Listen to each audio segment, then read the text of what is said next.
राधे राधे सबको। वोकैब कैसे याद करें, एक बहुत बड़ा क्वेश्चन जो कि सीजीएल के एस्पिरेंट्स हमेशा पूछते आ रहे हैं, मुझसे भी और बाकी सारे मेंटर्स से भी, कि वोकैब कैसे याद करें। क्योंकि ज़्यादातर लोग जो सीजीएल के एस्पिरेंट्स होते हैं, रूरल एरिया से स्कूलिंग हुई होती है, छोटे छोटे गांव से स्कूलिंग हुई होती है, और इंग्लिश का माहौल वहाँ पे बिल्कुल भी नहीं होता है। और वोकैब की तो बात ही भूल जाइए। एक मेरे ख्याल से 0% ना के बराबर एक वोकैब लेकर के बच्चा स्कूल से निकलता है।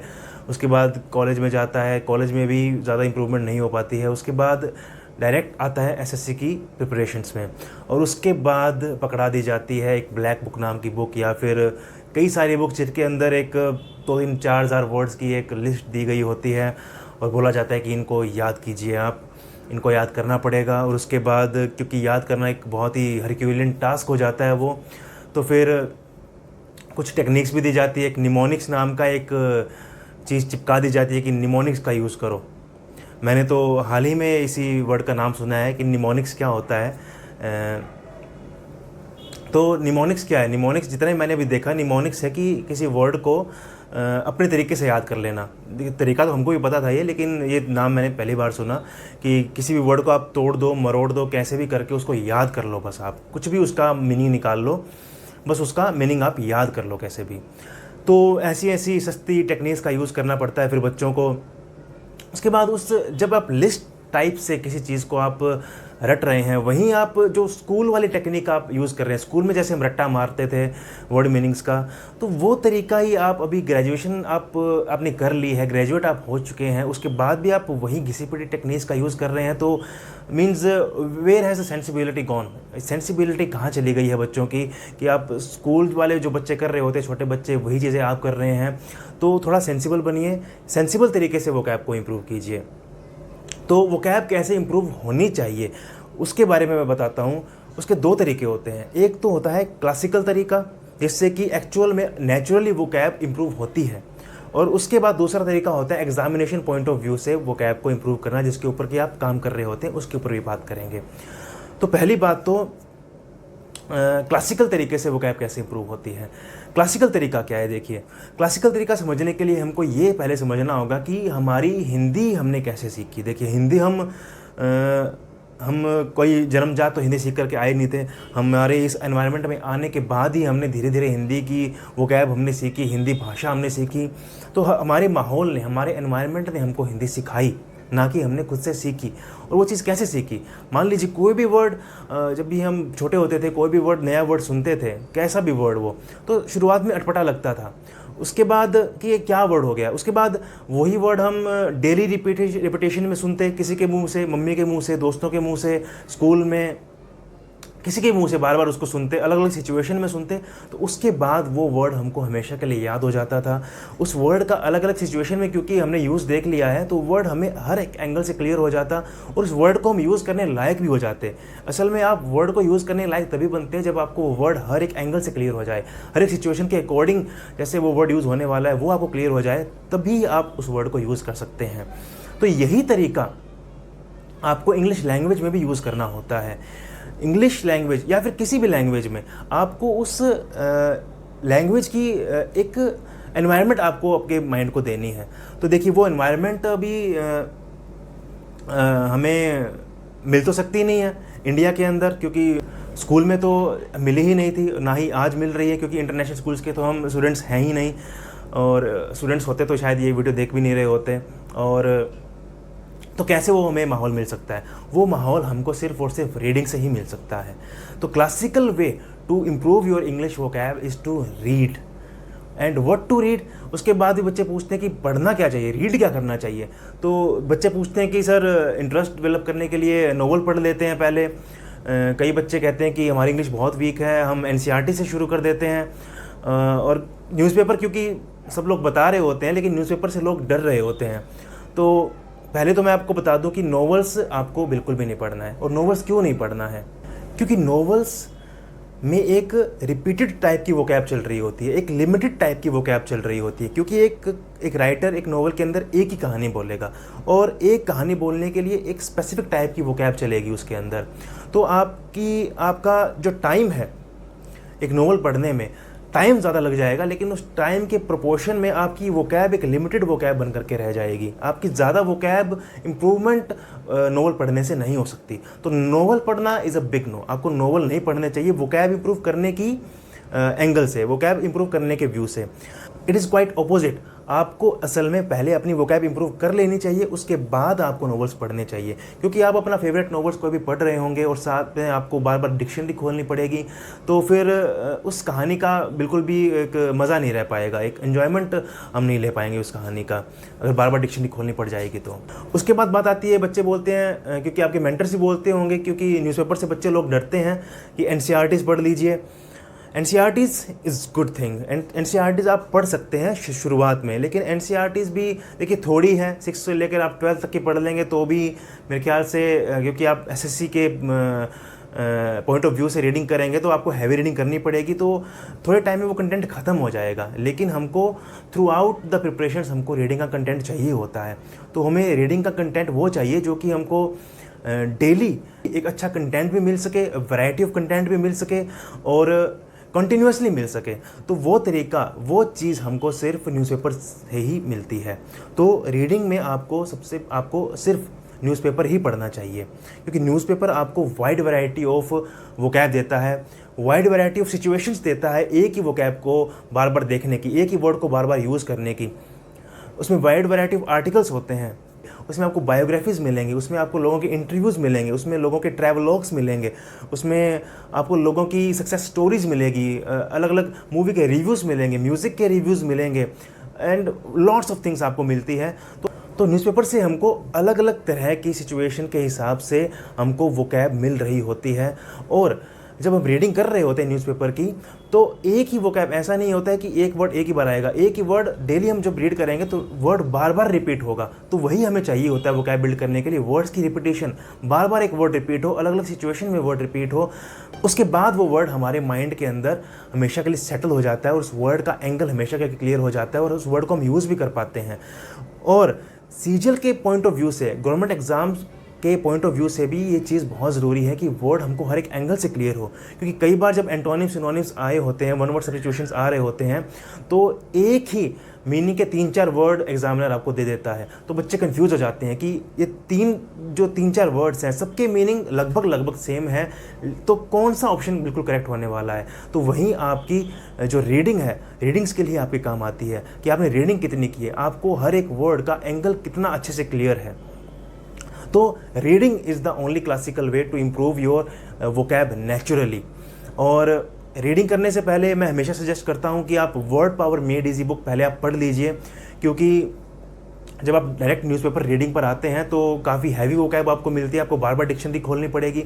तो वर्ड पावर मेड इजी आपको एक शुरुआत के लिए, रीडिंग के लिए प्रिपेयर कर देगा, एक अच्छी खासी वोकैब आपको माइंड को मिल जाएगी। तो न्यूज़पेपर रीडिंग के डायरेक्ट जब आप आ जाएंगे तो आपको ज़्यादा दिक्कत नहीं आएगी।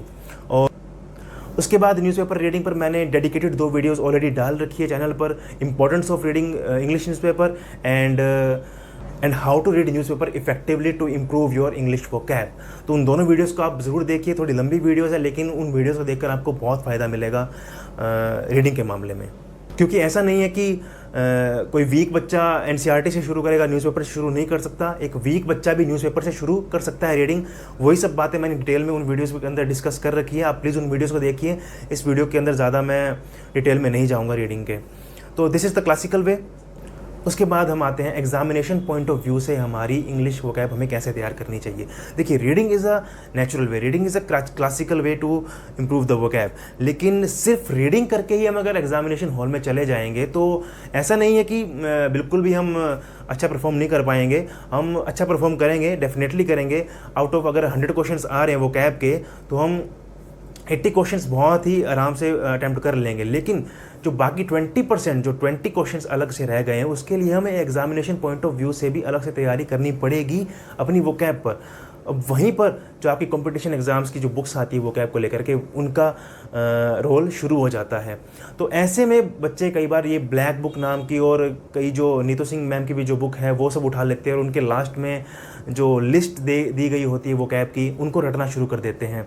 तो देखिए, उनमें मेहनत ज़्यादा लग जाती है, उनको रटने में काफ़ी टाइम लग जाता है आपको। और लिस्ट टाइप में आप करेंगे तो आप डिवाइड कर लेंगे, आज के 10 मैंने कर लिए, आज के 10 मैंने कर लिए, आज के 10-20 मैंने कर लिए, तो ऐसे एक फ्लो नहीं बन पाता और कॉन्फिडेंस भी नहीं बन पाता है आपको कि आपको वोकैब सच में याद हो भी या नहीं। आपको बार बार उन वोकैब पे आना पड़ेगा, बार बार उन चीज़ों पे आना पड़ेगा, और ऐसे लिस्ट टाइप पे वोकैब याद की हुई आप रूटीन लाइफ में उनका फिर यूज़ भी नहीं कर पाएंगे। आपको अगर कोई ऐसे लिखना पड़ेगा जो कि आपको इस जॉब की आप तैयारी कर रहे हैं उसमें आपको काफ़ी लिखने और पढ़ने का काम करना पड़ेगा, और जो कि इंग्लिश में ही मेजर काम होने वाला है, तो वहाँ पर आपकी वो वोकैब बिल्कुल भी काम नहीं आ पाएगी। ना ही आप उसको अच्छे से लिखने में यूज़ कर पाएंगे, और धीरे धीरे उस तरीके से जो वोकैब आपने याद किए धीरे धीरे आप इवेंचुअली भूल भी जाएंगे उस वोकैब को। तो पहला तो मेथड वही रीडिंग का हमें यूज़ करना ही चाहिए। उसके बाद एग्जामिनेशन पॉइंट ऑफ व्यू से हमको उन लिस्ट से बच करके हमको एमबी पब्लिकेशन से ही जो है अपनी वोकैब ही तैयार करनी ही चाहिए। क्योंकि मैं इंग्लिश की स्ट्रैटेजी में सिर्फ एक ही बुक को रेकमेंड करता हूँ सीजीएल पॉइंट ऑफ व्यू से या फिर किसी भी एग्जाम के पॉइंट ऑफ व्यू से, और वो है एसएससी इंग्लिश एमबी पब्लिकेशन की। This is that book. यही बुक एसएससी सीजीएल या फिर किसी भी गवर्नमेंट एग्जाम प्रिपरेशंस के लिए जो भी सीडीएस हो सकता है या फिर सीपीओ हो सकता है या फिर रेलवे से एग्जाम्स सकते हैं, हर एक एग्जाम के पॉइंट ऑफ व्यू से this book is more than enough. This book is more than enough to crack any exam for the portion of English.